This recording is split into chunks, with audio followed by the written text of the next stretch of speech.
I chose for this assignment are God's sovereignty and Israel's idolatry, which happen to go hand in hand. In the Old Testament, we see examples of the idolatrous Israelites through accounts such as are found in the books of Exodus, Joshua, Judges, and 1st and 2nd Kings.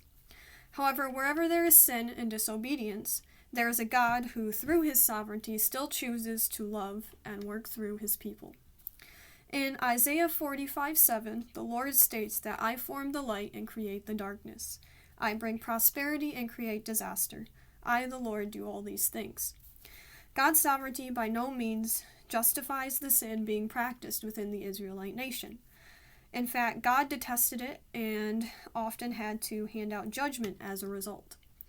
In its own right, however, it also demonstrates God's control over the situation and proves to us that God's ultimate will is not subject to change based on our actions.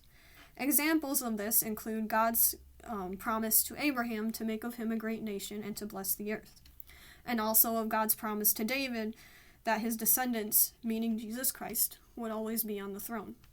In both cases, these men's lives were tainted by sin and idolatry. But the Lord's promise, his sovereignty and control over the situation and the future didn't change.